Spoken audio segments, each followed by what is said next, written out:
반갑습니다.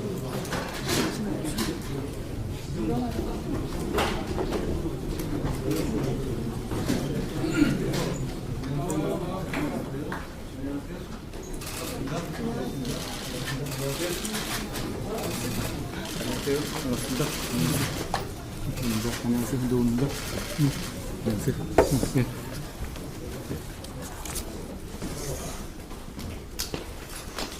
안녕하세요. 오늘 개학날 아닙니까? 네, 맞습니다. 제가 민폐가 심합니다.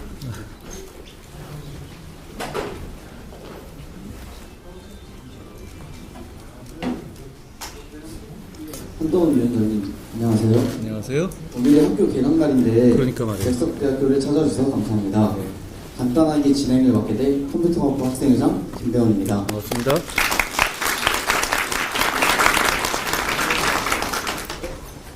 시작하기에 앞서 백석대학교를 찾아주셨는데 우리 학생들을 위해 덕담이나 귀감이 되는 말씀을 부탁드려도 괜찮을까요? 지금요? 갑자기? 네, 좋습니다. 네. 제가 2003, 4년에 이 학교에서 있었던 적이 있거든요. 뭐 학교로 학생으로 다닌 건 아닌데 제가 이 천안에서 근무할 때 왔던 기억이 납니다. 그런데 그때하고 많이 달라졌네요.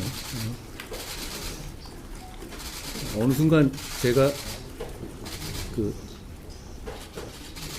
사회에 나올 생각하는 느낌이 있거든요. 저는 이제 나이가 50이 됐는데 그 전에 보면 학교에 더 이상 안 가는 걸 실감할 때예요. 근데 그게 생각보다 더 오래 가더라고요. 어느 순간 서른이 되고 한 30, 40이 됐는데도 내가 학교에 안 가도 되는구나? 약간 그런 아쉬움과 그 시기가 어떤 그런 청춘의 시기가 지났구나 하는 생각을 하게 되거든요. 그만큼 그게 뭐 저도 그 시기가 그렇게 만족스럽진 않았는데 지나고 보니까 아직까지도 하나하나 기억나는 시기인 것 같습니다. 여러분 잘 지내시고 그리고 제가 뭐 다른 덕담을 할 만한 게 아닌 게 저도 학창 시절 그게 모범적으로 만족스럽게 보낸 건 아니었으니까 그렇게 말할 그럴 정도의 주제는 안 되고 다만 잘 지내시라는 말씀 그리고 이게 되게 금방 지나가더라라는 정도 생각 정도를 말씀드립니다. 그보다 개강 첫날인데 제가 여러분들 이렇게 민폐 끼치게 돼서 이 귀한 시간을 뺏게 돼서 죄송하다는 말씀드립니다. 고맙습니다. 고맙습니다. 환영의 박수 한번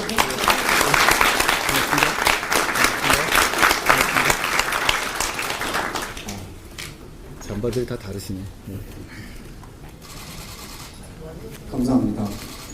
다음으로 위원장님과 저희 학우분들의 소통의 시간을 좀 가지려고 하는데 위원장님에게 질문을 드리는 시간을 가지겠습니다. 위원장님에게 질문을 할 학우분은 손을 들고 간단한 자기소개를 한 후 질문을 해주시면 됩니다. 즉 질문하시고 싶은 학우분이 있으실까요? 안녕하세요. 안녕하십니까. 안녕하세요. 백석대학교 사범학부 학생회장 김다니엘이라고 합니다. 반갑습니다. 일본 교육이라는 정책을 말씀해 주셨는데요. 일본 교육이 표면적으로는 굉장히 좋은 정책이지만 이제 좀 교사들로 봤을 때 피로도가 증가한다고 걱정하시는 것 같습니다. 그에 대한 해결 방안이 궁금해서 질문을 하게 되었습니다. 예, 제가 오늘 여기 올 때는 아까 첫 번째 말씀드린 그런 얘기를 할 줄 알고 왔는데 이렇게 정확한 공약에 대한 말씀을 해주셨는데 지금 굉장히 그 큰 인구 위기가 왔잖아요. 0.6, 0.7이라고 하는데 제가 혹시 아실지 모르지만 제가 전직이 법무부 장관인데요. 예, 그래서 그 인구 문제를 조금 연구해 봤습니다. 결국은 굉장히 중요한 문제고 뭔가 수를 써야 되는 문제입니다. 그래서 결국 그러면 이 출생과 출산을 늘리기 위한 방식이 뭐가 있느냐에 대해서 외국인 정책이 있을 수 있고 또 하나는 출생과 출산에 관한 그리고 육아에 관한 부담을 국가가 많이 책임져주는 방향이잖아요. 그 후자가 바로 그 늘봄 교육이잖아요. 그러면 결국은 지금까지는 안 해왔던 것을 해와야 되는 것이기 때문에 기본적으로는 국가가 비용을 들여야 하는 겁니다. 그리고 선생님들에 대해서 그런 결과적으로 선생님들이 해주셔야 되는 역할이 늘어나는 건 맞는데 결국은 거기에 맞는 인원을 확충하고 예산과 조직의 지원이죠. 그거 없이 가겠다는 취지는 아닙니다. 그게 당연히 있어야 되는 것이고 그렇지만 그 방향은 맞지 않습니까? 그렇게 해주셔서 이 아이들을 케어할 수 있는 시간을 좀 늘려주는 것이 이 출생률을 높이고 이 나라를 좀 지속 가능하게 한다는 것 자체는 동의하시죠. 그럼 결국은 그거의 비용의 투입인데요. 그 비용과 인원과 비용을 늘리는 것에 대해서는 정부가 그리고 정치권이 해야 될 문제라고 생각합니다. 근데 그게 여러분 정치라는 말에 대해서 여러 가지 정의가 있잖아요. 정치라는 말을 정의하는데 사실 뭐 제가 정치 2달밖에 안 되는 사람이 이런 얘기 하면 좀 웃어 보이기도 하는데 정치란 말을 이렇게 정의하는 분들이 있어요. 희소한 자원의 권위적 배분이라고.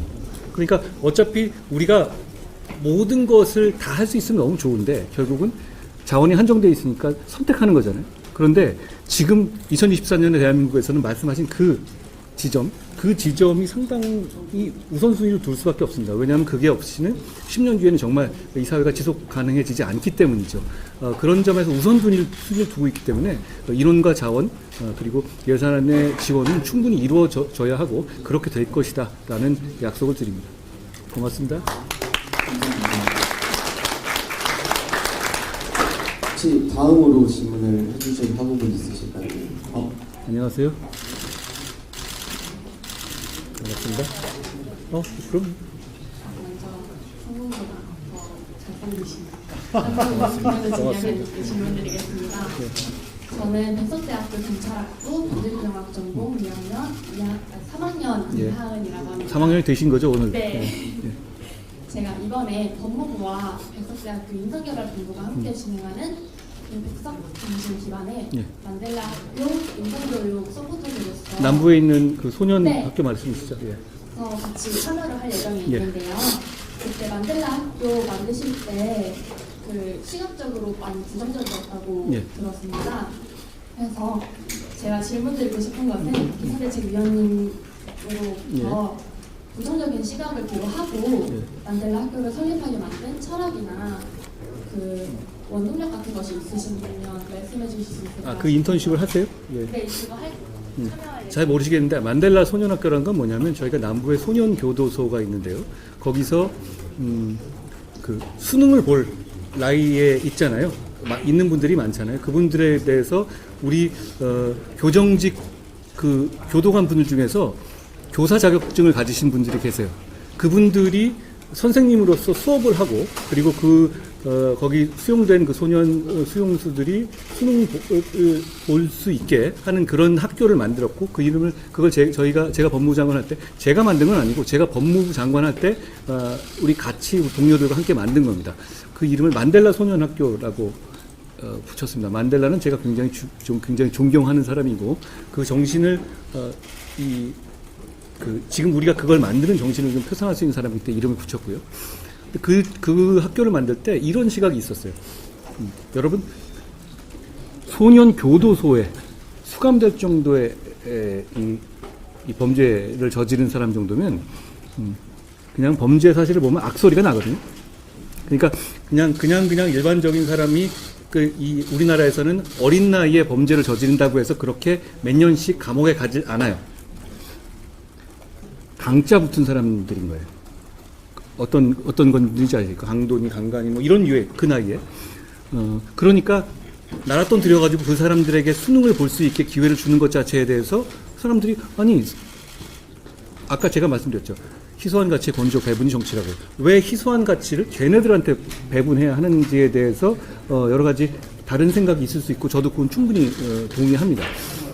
그렇지만 우리가 사회에서 어떤 그 사람들을 수용하는 것 자체가 범죄를 처벌하는 게 범죄에 대한 응징의 그것도 있고 응징의 효과도 있고 교화의 효과도 있는데 사실 저는 응징의 효과가 더 중요하다고 생각해요. 뭐 그걸 반대하는 분들이 있을지 모르지만 그러니까 제가 사형제라든가 어떤 그 가석방 없는 종신형을 주장하는 이유 중에 하나입니다. 그렇지만 일단 그렇게 사회에서 그렇게 수용한 이상은 일단 그 사람들의 그 나이가 되게 중요하거든요. 그게 지난 다음에는 이 사람들이 그 기회를 부여받지 못해요. 그럼 적어도 그 기간 동안에는 우리가 의무교육을 하는 나라이기 때문에 그걸 해줘야 되겠다는 생각을 가지고 만들었던 겁니다. 제가 그 만델라 소년학교에서 그걸 만들고 그리고 그 학생들 중에 상당수가 이번에 수능을 봤거든요. 근데 거기에 대해서 그 학생들한테 제가 전한 말은 딱 이겁니다. 이제 저한테 이런 편지를 많이, 고맙다는 편지들 굉장히 나름대로 구구절절하고 감동적인 편지들을 많이 보내왔는데 제 답은 딱 이거였어요. 여러분들이 해야 될 일은 공부가 아니고 첫 번째는 무조건 피해자에게 무조건 잘못했다고 하고 반성하는 거고 죄값을 치르는 거고 착각하지 말라는 거고, 그리고 다만 지금 이 시기가 너무 중요한 시기이기 때문에 그걸 우리가 최소한도로 책임지겠다는 거고, 거기에 대해서 실제로 열심히 공부할지 말지는 당신들의 결정에 따르는 거고, 우리는 대신 그 시간 동안에 우리가 할 일을 하겠다라는 거였어요. 그러니까 이게 어떤 감성적으로 이분들에게 뭐 감동적인 스토리 이런 차원에서 접근한 건 아니고요. 그 시기가 너무 중요하고 그 시기가 지나가잖아요. 그 시기가 지나갔었을 때는 이 교육받을 기회는 없어지는 거니까 그 정도의 최선을 하자라는 겁니다. 그리고 그분들 거기서 공부하는 친구들도 그걸 충분히 알았을 거라고 생각합니다. 근데 그게 왜 가능하다고 봤냐면 우리 교도관, 우리 교육 선생님 공부하고 그러셨잖아요. 우리 교도관의 우리 동료 공직자들 중에서 이 교육 선생님 자격증을 가지신 분이 꽤 많더라고요. 제가 그걸 보고 착안한 거예요. 아니 그렇다면은 그러니까 이제 그 정규 수업 과정을 만든 거예요. 그 학교는 그렇게 운영했던 것인데요. 저는 두 가지가 다 있다고 봅니다. 그 제 정책에 대해서 공감하는 분들도 있을 수 있고, 그럼에도 불구하고 이건 안 하는 게 맞다라고 생각하시는 분들도 있을 수 있습니다. 그렇지만 정치와 정책은 책임을 지는 거거든요. 저는 제 책임하에 그게 맞다고 보고 진행했던 겁니다. 가서 많이 챙겨주십시오. 고맙습니다.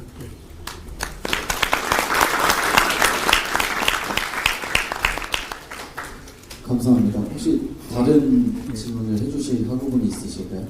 안녕하세요. 혼자 잠바를 안 입었네. 네, 안녕하세요. 예. 안녕하세요. 저는 국석대학교 사회복지학부 기공학번 이승현 학생이라고 합니다. 안녕하세요. 네, 제가 질문에 앞서 요즘 이제 천안 지역 젊은 유권자들 사이에서 넘버원이 아닌 온리원으로 불리시는 신범철 후보님과 그리고 상대방을 명쾌한 논리로 흔쾌하게 제압하시는 모습이 너무 인상 깊은 한동훈 위원장님, 정말 영광입니다. 별 말씀이요. 고맙습니다. 제가 사회복지 전공이다 보니까 사회적으로 소외된 대상자들에 대해 정말 관심이 많거든요. 그렇다 보니까 자연스럽게 위원장님의 만델라 학교에 관한 영상과 그리고 청소년 지도자들에게 보낸 편지 영상을 보게 되었어요. 그를 통해서 정말 위원장님께서는 이제 날카로운 논리만 내세우시고 차가운 마음을 지니신 분이 아니라 정말 소외된 청소년들에게 따뜻한 마음을 지니신 그런 휴머니스트한 점을 정말 느꼈습니다. 그리고 잠시 좀 우리 학교 자랑을 좀 드리자면 현재 우리 학교에서 30년 동안 진행하고 있는 이제 소외된 아동 청소년들을 대상으로 한 백석 홈캠프라는 프로그램이 있거든요. 이런 홈캠프를 저도 지금 군 전역 이후에 꾸준히 참여하고 있는데, 사실 저 말고도 저만의 위치에서, 그리고 위원장님께서는 위원장의 위치에서 소외된 대상자들을 위한 정책과 법안을 마련해 주시려고 노력하시는 것을 다시 한번 감사드리도록 하겠습니다.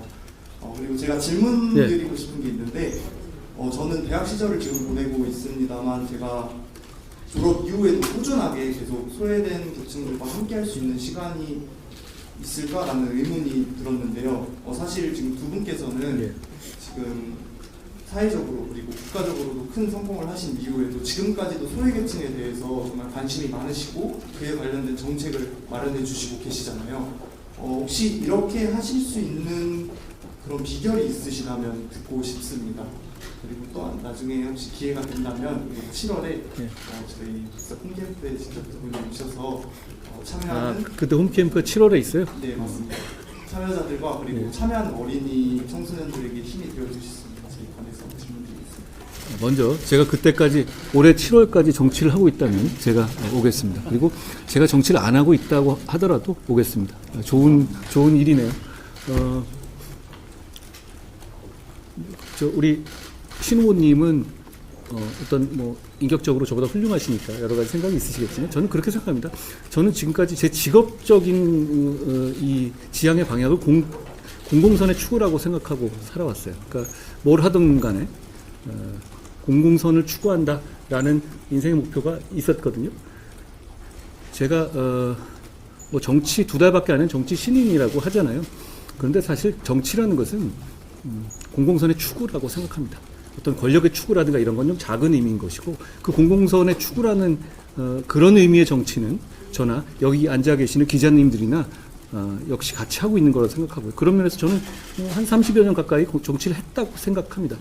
그 정치의 본령이, 특히 우리 같은 자유민주주의 사회에서의 정치의 본령은 저는 이렇게 생각합니다. 우리가 지켜야 될 어떤 제 정치의 기본이라고 생각하는 것은 경쟁을 장려하고, 그리고 경쟁의 룰을 지키게 하고, 역시 똑같은 기준으로 경쟁에서 누락되거나 탈락되거나 아니면 경쟁을 하고 싶지 않은 사람들도 있잖아요. 그런 사람들에 대해서도 최소한의 인격적인, 인간적이 아니라 인격적인 삶을 누릴 수 있도록 하는 사회 안전망을 갖추는 것, 저는 그게 우리 정치의 목표라고 생각합니다. 그리고 그게 제가 짧게 말했지만 공공선의 추구라고 생각해요. 지금 2024년 측면에서는.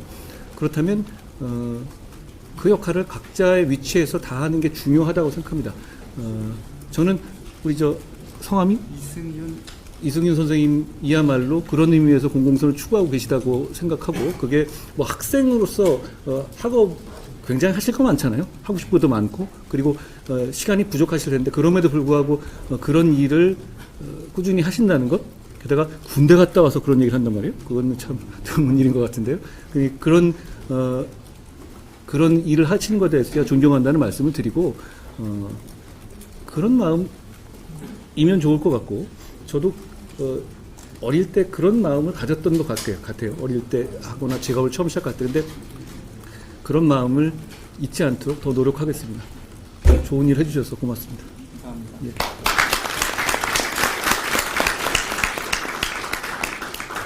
감사합니다. 그럼 마지막으로 네. 한 번만 더 질문을 하고 넘어가도록 하겠습니다. 혹시 마지막 질문을 해주실 분이 있으실까요?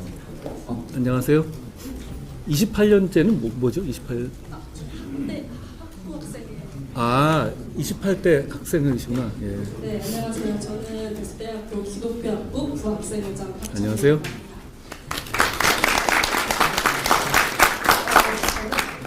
청년 정책의 행정 시스템 강화에 대해서 질문을 드리고 싶습니다. 현 정부를 통해서 청년 보좌역 제도의 도입과 그리고 청년 인턴제 확대, 정부위원회별 청년위원 조 비율 확대 등 다양한 청년의 참여와 기회가 다양하게 제공되어 있음에 정말 희망적이라고 생각을 합니다. 그러나 수많은 청년의 의견을 들을 수 있는 위원회와 민간 기반 조직들은 존재하나 그 속에서 유의미한 아이디어들을 분별하고 직접 지탱할 수 있는 그런 행정 조직이 정말 필요한 시기라고 생각을 합니다. 따라서 청년청과 같은 그런 행정 조직 제도의 논의가 필요한 것 같습니다. 국민의힘 의원님께서 청년청에 대한 법안을 국회에 발의하신 걸로 알고 있는데 저는 그 발의하신 내용들이 어디까지 진행되고 있는지 알고 있습니다. 그래서 저희 청년들은 그 청년청에 대한 기대가 굉장히 높기 때문에 좀 긍정적인 답변 부탁드립니다. 감사합니다. 제가 이렇게 지역에 오는 것 중에 하나는 제가 뭘 설명하고 훈계한다기보다는 많이 듣고 배우려고 하는 거거든요. 사실 저는 잘하고 싶은 소미가 있습니다. 정말 잘하고 싶어요. 정말 잘하고 싶지 않겠습니까? 입장 바꿔 생각해 보세요. 제가 그동안에 받았던 이런 경험이나 이런 걸 가지고 정부의 정책을 이끌어갈 수 있는 입장이 됐는데 왜 잘하고 싶지 않겠습니까? 그런데 잘 몰라서 못하는 경우가 많아요. 그러니까 이럴 때 많이 들으면 좋고요. 정말 청년청을 원하십니까? 어떠세요? 그거에 대해서 아직 잘 모르시지 않습니까? 물론 이제 그렇게 통합되는 정책 이 기구가 있었을 경우에는 도움이 될 거라는 생각을 하고 있고, 그렇기 때문에 이제 국민의힘이 발의된 것인데, 이번 국회가 끝납니다. 국회가 끝나고 새로운 국회가 시작됐었을 때 저희가 그 청년청을 만드는 것을 어느 정도의 아까 말한 우선순위를 두고 할 것인가에 대해서는 고민해 보겠습니다. 그런데 저도 그렇고 우리 국민의힘도 그렇고 청년 정책이 대단히 중요하다고 생각해요. 대단히 중요하고 그걸 잘해야 한다고 생각합니다. 그런데 헛다리 짚지 않고 제대로 된 이 이 정책을 해야 되겠죠. 그러니까 그런 면에서 그게 필요한지에 대해서 저희가 의견을 잘 들어보겠습니다. 저는 어떤 총을 만드는 거는 필요가 있으면 하는 거고 그 필요가 충분하다면 하는 겁니다. 그런데 저나 우리 국민의힘은 청년 정책을 더 잘해야 된다는 그런 이 마음가짐 충만해 있어요. 어떻게 해야 되는지에 대해서는 사실 이 청년 정책들을 많은 정치인들이 수십 년간 얘기해 왔잖아요. 근데 뭐 떠오르는 거 있으세요? 그러니까 중구난방으로 뭐 이것 좀 주고 이것 좀 주고 뭐 이런 거 아니에요?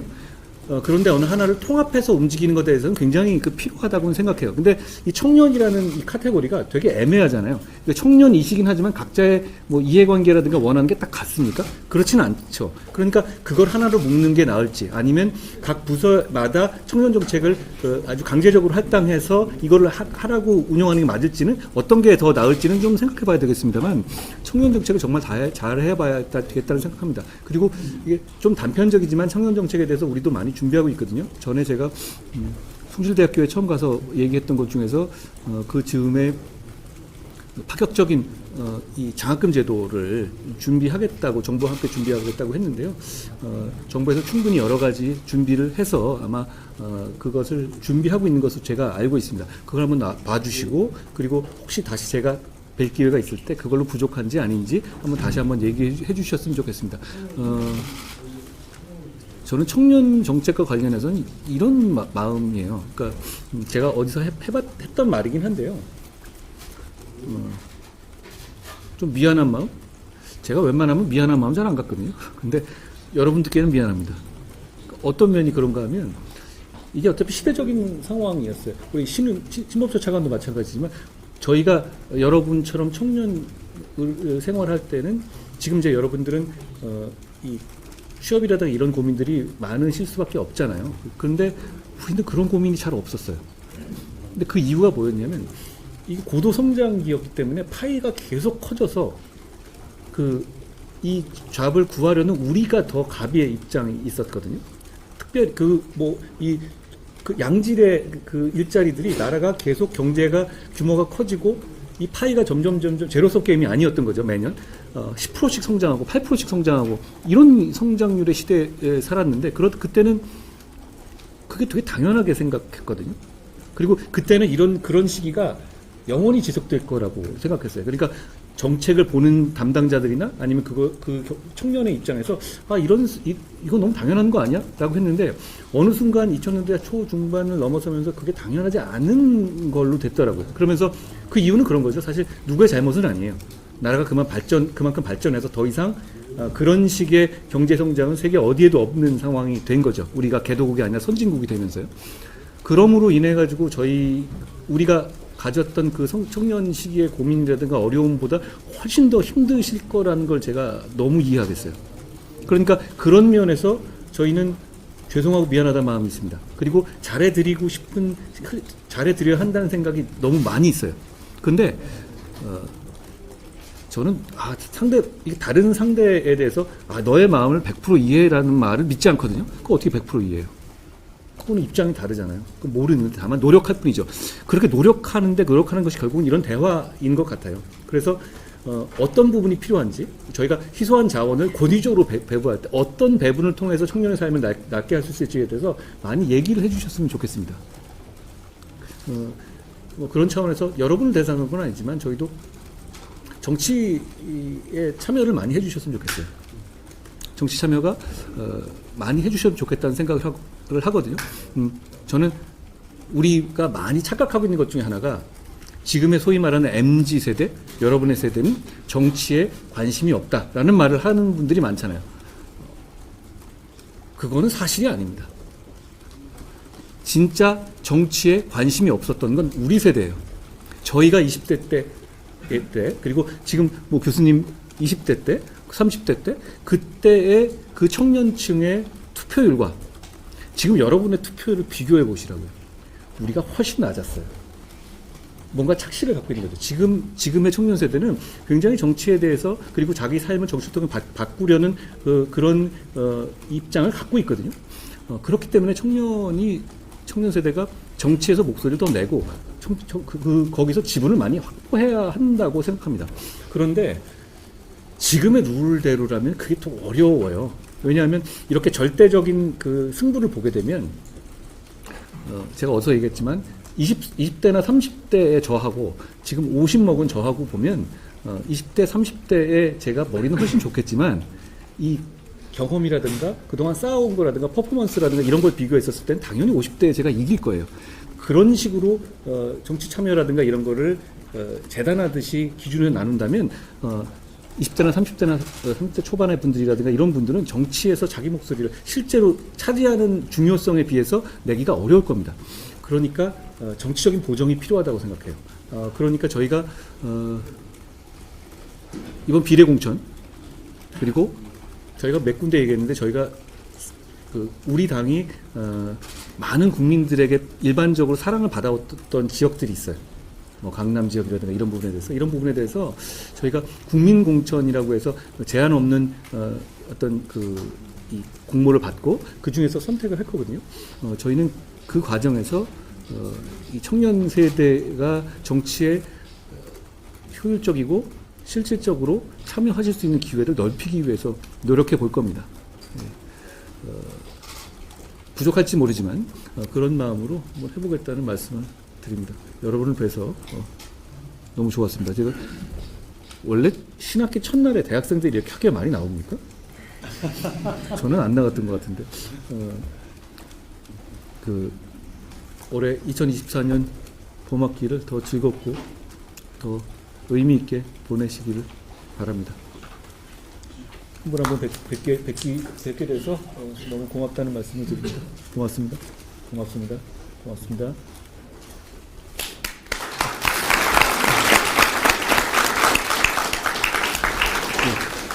오늘 정말 좋은 말씀 많이 해주셨는데 위원장님 마지막으로 우리 학생들한테 하고 싶은 말이 있으실까요? 잘 지내시라는 말씀을 드리고 싶습니다. 이게 뭐 제가 살았던 경험이라는 게 뭐 진짜 몇십억 분의 일이잖아요. 그리고 그게 사람마다 인생이 각각 다를 겁니다. 어떻게 하나하나 다 같겠어요. 지금까지 인류가 나온 이래로 살고 죽은 사람의 수가 900억 명 정도 된다고 하거든요. 결국 그 900억 명 모두가 각각 다른 인생을 살아오고 우리 다 그럴 겁니다. 그러니까 그렇게 일반화에 대해서 어떤 뭐 멘토식으로 가르침을 준다든가 저는 그런 거는 믿지 않습니다. 그렇지 않아요, 사실. 그렇지만 각각의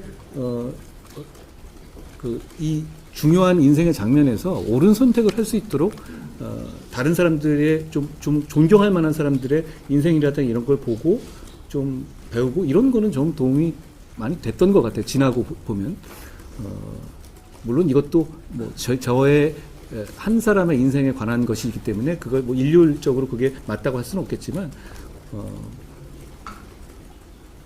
하루하루를 열심히 사는 게 좋은 것 같아요. 지나고 보면 다른 건 아니지만 근데 그렇지만 인생이 크게 보면은 마음대로 잘 안 되거든요. 마음대로 잘 안 되잖아요. 여기 와서 이럴 줄 알았어요. 저도 마찬가지고 그렇지만 그게 결국은 하루하루가 쌓여서 되는 거라서 하루하루가 그냥 너무 불안해하지 않고 살면 좋을 것 같다는 생각이 듭니다. 제가 안 그랬다, 저도 뭐 평생 그렇게 잘 살았다는 뜻은 전혀 아닌데 지나고 보니까 그게 그러면 어땠을까 하고 저도 제 인생을 되돌아보면 그런 후회가 가는 지점들이 있어요. 여러분도 한번 그걸 한 번 정도 생각해 보시면 어떨까 하는 생각이 들었습니다. 고맙습니다. 감사합니다. 저희 끝으로 위원장님과 다 같이 셀카를 찍고 마무리하도록 하려고 하는데 괜찮으신가요? 저는 뭐 다 괜찮습니다. 감사합니다. 네, 고맙습니다.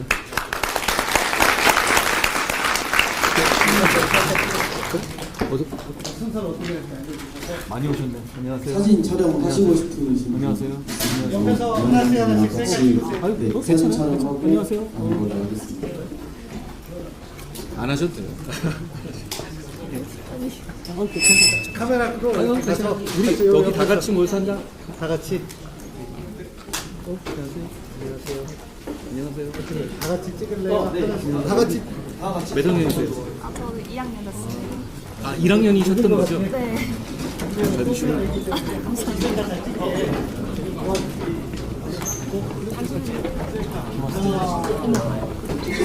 하나, 둘, 셋. 반갑습니다. 또 길도 나가고 다른 분들 다시 와서 또 하세요. 네. 안녕하세요. 몇 학년이세요? 4학년. 아, 그러세요? 1학년 같았습니다. 감사합니다. 반갑습니다. 저희 학부랑 같이. 또 다른 팀들 오셔서 하세요. 관광? 설 뭐라고 돼 있어요?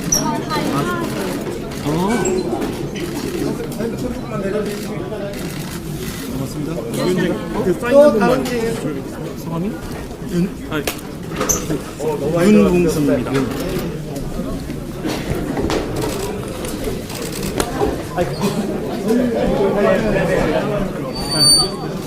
쏘리.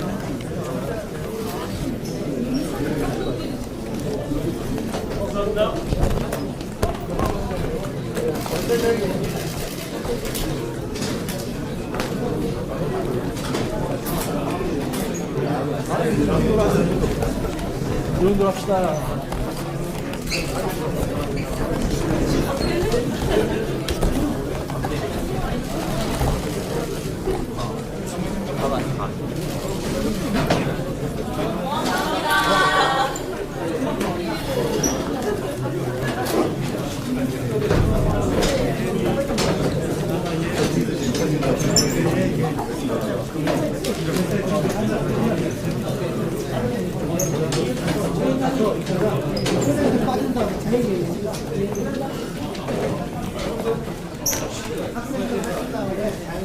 마찬가지 현장 질문 먼저 가시죠. 현장 질문 먼저 가시고 현장으로 가는 걸로 할게요.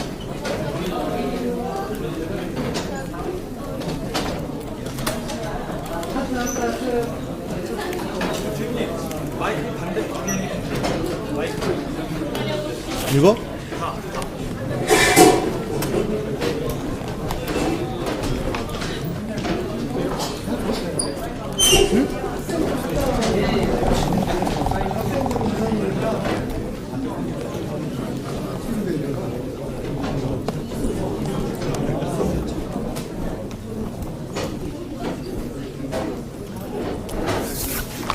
좀 더 오세요.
다 찍으신 거죠?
아침에 했으니까 별로 할건 없을 것 같은데. 뭐 없으신가요? 정 기자님 안녕하세요.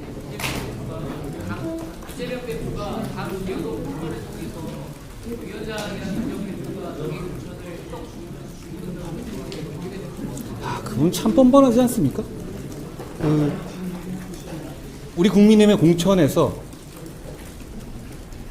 제가 자의적으로 관여한 것으로 보이는 사례를 한 가지만 대주십시오. 한 가지만. 두 가지도 아닙니다. 한 가지라도 생각나시는 것이 있습니까? 못 찾으실 겁니다. 왜 그런지 아세요? 저는 그런 적이 없기 때문입니다. 이재명 대표의 공천을 보시면 매번 정말 입이 짝 벌어진 공천들이 나오고 있잖아요. 김혜경 여사의 비서를 호남에 단수 공천을 했던데요. 어차피 다 들켰으니까 사천의 끝판왕을 보여주겠다, 이런 작정을 하시는 것 같습니다. 여러분, 다시 한번 제가 여쭤보겠습니다. 이재명 대표의 말처럼 이재명 대표의 민주당에서 이재명 대표가 농간하듯이 관여하고 있다는 공천의 결과들 머릿속에 떠오르시죠? 건건이 다 나오고 있지 않습니까?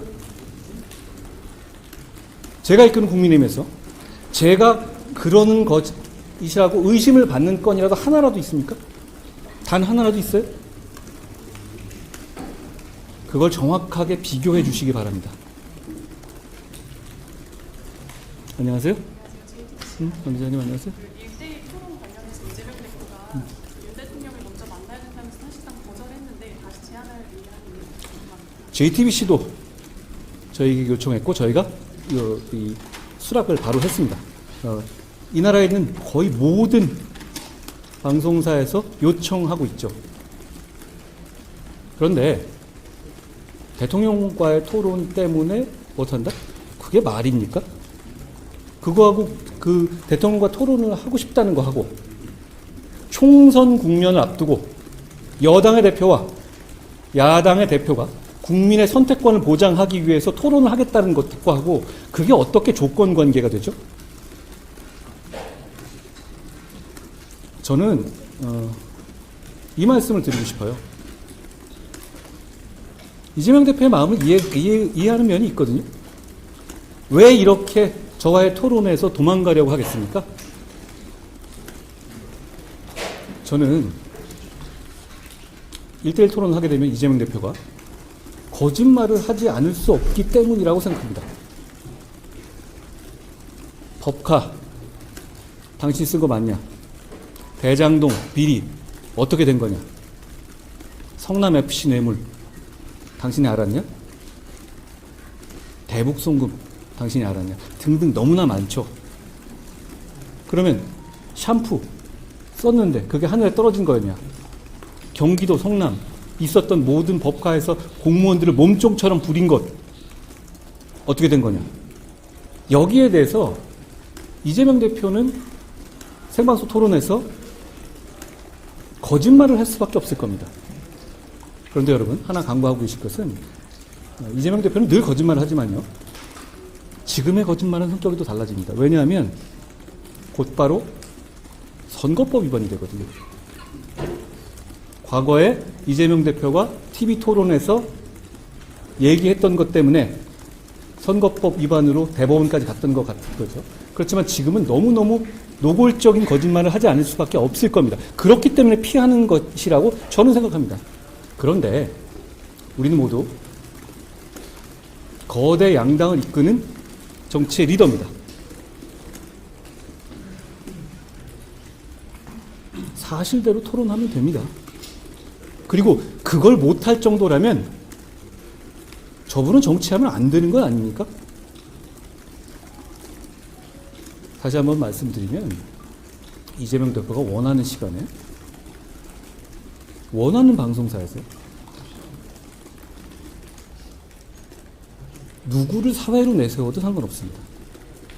김어준 씨가 해도 상관없어요. 지금 우리는 총선에서 국민의 선택을 강하게 원하고 있는 정당입니다. 지금 필요한 것은 양당 대표 간의 토론이지 대통령 간의 토론은 너무 뜬금없는 것 아닙니까? 며칠 동안 토론을 회피하다가 생각해낸 게 겨우 이겁니까? 말이 안 되는 소리잖아요. 그건 그거대로 알아서 하시고요. 이건 별개의 문제죠. 제가 여당의 대표고 이재명 대표는 야당의 대표입니다. 지금 여야 거대 양당이 한 달 뒤에 국민의 선택을 받게 됩니다. 정책과 도덕성, 여러 가지 법적 문제에 대해서 국민 앞에서 날것으로 토론하는 것이 가치 없는 일입니까? 그리고 그게 어떤 정파적 문제가 아닌 것이 대한민국의 모든 방송사가 원하고 있지 않습니까? 그걸 안 하겠다는 얘기는 정치 안 하겠다는 얘기입니다.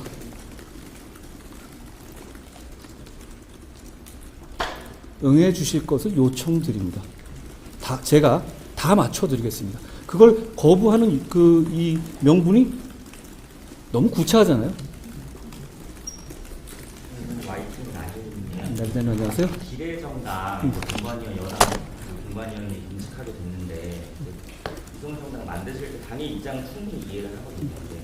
유권자들이 봤을 때는 사실 기이한 제도인 거 맞잖아요. 지금 위성정당 제도 자체가 기이한 제도예요. 유권자들에 대해서 좀 최근에 사과나 유감 표명하실 생각은 없으신지? 아니요, 제가 사과할 문제가 아닙니다. 민주당이 사과할 문제죠. 이 제도를 반대했잖아요. 그리고 제가 저번에 말씀드린 것처럼 이 제도를 그러면 어떤 그런 식의 명분만을 내세워서 여기에 참석하지 않겠다. 그렇게 된다면 통진당의 후신들과 조국 같은 사람들이 50석 가까이 되는 비리에 있어서 싹쓸이하게 될 텐데요. 그걸 막아야죠. 그걸 막는 것이 책임 있는 정당으로서의 태도라고 생각합니다. 그리고 저희는 그걸 안 해야겠다는 걸 강하게 말씀드렸고 지금의 입법 독재 상황에서 이 제도가 유지되게 됐어요. 그 책임이 왜 우리한테 있죠? 그 책임은 이재명 대표의 민주당에게 있습니다. 이재명 대표 병립형으로 돌아간다고 했었잖아요. 처음에. 그러다가 이리저리 눈치 보다가 일로 온 거죠. 그럼 그 질문을 저희한테 할 게 아니라 민주당에 하셔야죠. 혹시 민주당에게 그 질문 해보셨습니까? 저는 민주당이 저와 같이 이런 식의 질문을 받는 걸 본 적이 없습니다. 왜 민주당이 받아야 될 질문을 다 저한테 하시죠? 그 이유는 저 기자님을 비난하는 게 아니라 이재명 대표의 민주당이 질문을 회피하고 도망다니고 있기 때문입니다. 다시 한번 말씀드립니다. 이런 질문을 기자로부터 받기 싫다라고 하면 저한테 받으십시오. 제가 생방송 토론에서 질문해 드리겠습니다. 아시다시피 저는 20여 년간 질문만 하면서 산 사람 아닙니까? 제가 간결하게 꼭 국민들과 언론이 알고 싶은 것을 이재명 대표에게 질문해 드리겠습니다. 안녕하세요. 기자님 안녕하세요. 이곳 충청을 전국시내 일정으로 가장 먼저 가는 말씀. 충청은 치우치지 않은 민심을 보여준 곳입니다. 우리는 어떤 편향된 입장이 아니라 국민들, 다양한 국민들의 상식적인 생각을 담는 정당이 되고 싶습니다.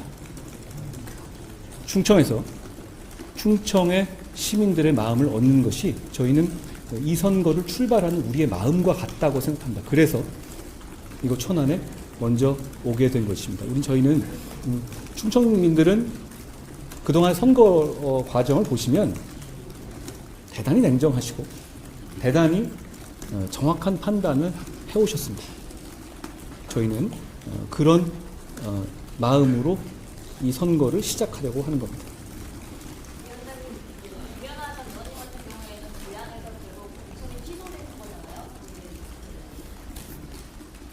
우리 국민의힘은 제가 아침에 말씀드렸던 것처럼 지금 통진당의 숙주로 쓰여서 통진당의 대거 출신들이 대거 이 국회를 장악하게 되는 이런 상황을 막을 수 있는 유일한 정당입니다. 그렇기 때문에 반드시 이겨야 하고, 그러기 위해서는 공천에서 후보로 나가는 사람이나 그렇지 못한 분들이나 모두 원팀으로 힘을 모아야 한다고 생각합니다. 저는 김연아 전 의원께서 고향에서 김용태 후보와 힘을 합쳐서 원팀으로 뛰어주시기를 요청드리고 그래 주실 거라고 기대합니다. 안녕하세요. 방금 이 청년들 앞에서 이제 뭐 청년들을 위해서 국민 후보 추천제에서 이제 청년들을 좀 등용할 수도 있다는 취지로 좀 말씀하신 것 같은데, 예. 국민 후보 추천 받으실 때 좀 청년 위주로 강남권이나 대구권을 생각하시는 건가요? 아까 말씀드렸다시피 저희가 공천을 관리하는데 아까 뭐 이재명 대표가 말한 거는 너무 말도 안 되는 소리잖아요. 제가 어떻게 뭐 공천에 대해서 이재명 대표처럼 손을 댑니까? 이재명 대표에게 아부한 사람들을 꼭꼭 집어가지고 단수 추천 줍니까? 그렇지 않잖아요. 그러면 이런 면에서 제가 이 공천 관리를 하고 있는데, 그러다 보면 아무래도 청년이나 그런 부분에서 저희가 좀 의도하지 않았지만 그렇게 조금 부족한 면이 보일 수 있거든요. 그 점을 저는 보정해야 한다고 생각해요. 그럼 그 보정의 방식으로 저희가 비례 공천과 그리고 이 강남권 등에 있어서의 좀 그동안과 다른 방식의 이 국민 공천 방식을 고려하고 있는 겁니다. 구체적인 내용에 대해서까지 제가 관여하지는 않겠지만 저는 그런 방향이 필요하다고 생각해요. 위원장님, 안녕하세요. 국민 공천 과정에서 청년 세대의 좀 문턱을 계속 낮추는 장치 같은 게 필요하다고 보시는 건가요? 저는 그렇다고 생각합니다. 아까 말씀드린 것처럼 이게 그렇게 그동안의 인생에 있어서는 실적만 가지고 경쟁을 하게 되면 청년 세대가 불리할 수밖에 없잖아요. 그런데 그렇다고 해서 그분들이 정치적인 목소리가 반영되지 않아야 하는 것은 아니잖아요. 그런 점에 대한 보정이 필요하고 그 보정이 정치가 해야 할 일이다라고 저는 원론적으로 생각합니다. 다만 구체적인 공천 과정에서 어떻게 될지 그것까지 제가 지금 이 자리에서 말씀드릴 문제는 아닌 것 같고. 안녕하세요. 예. 맞습니다.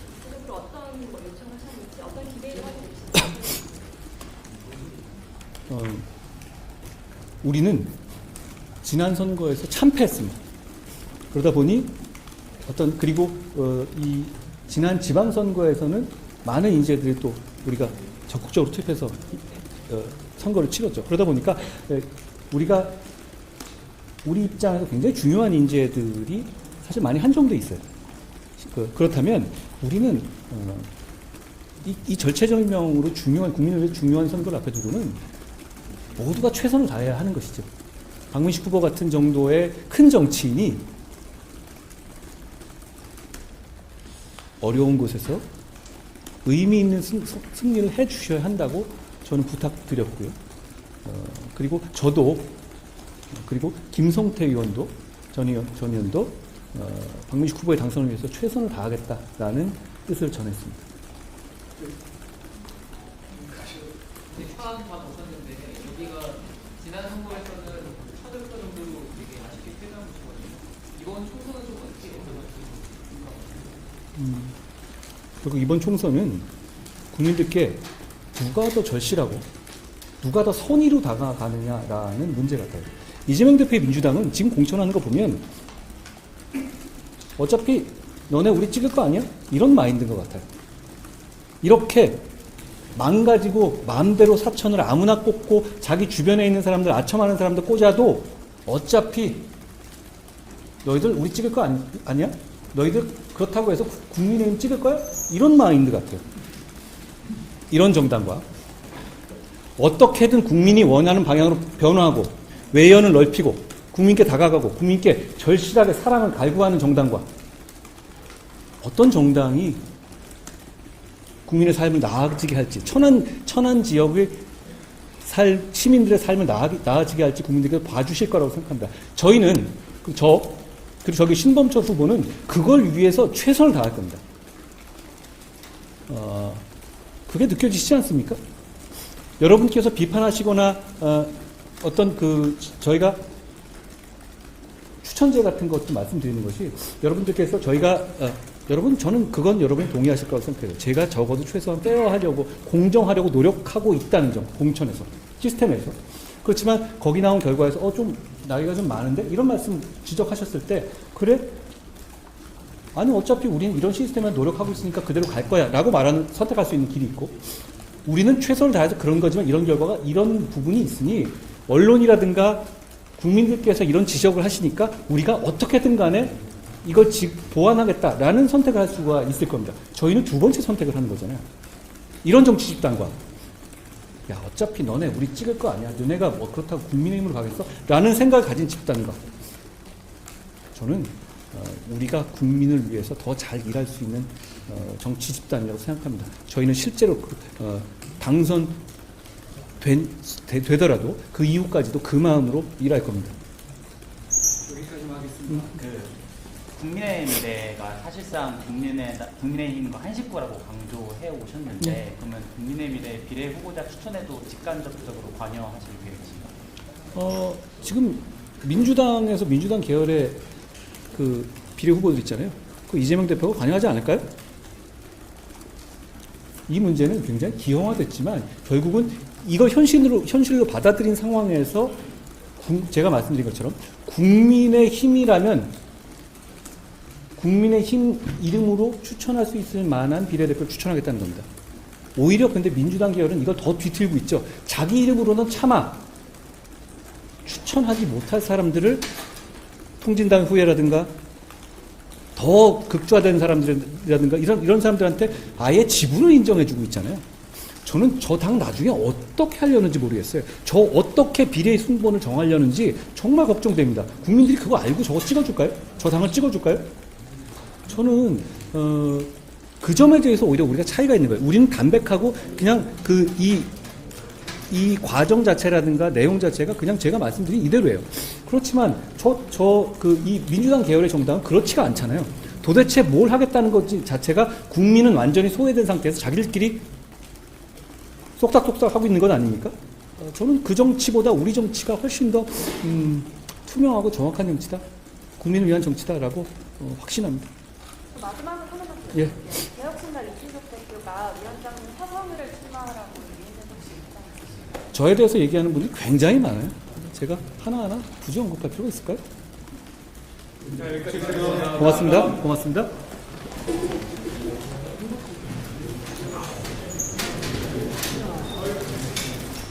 바로 차량 이동하겠습니다.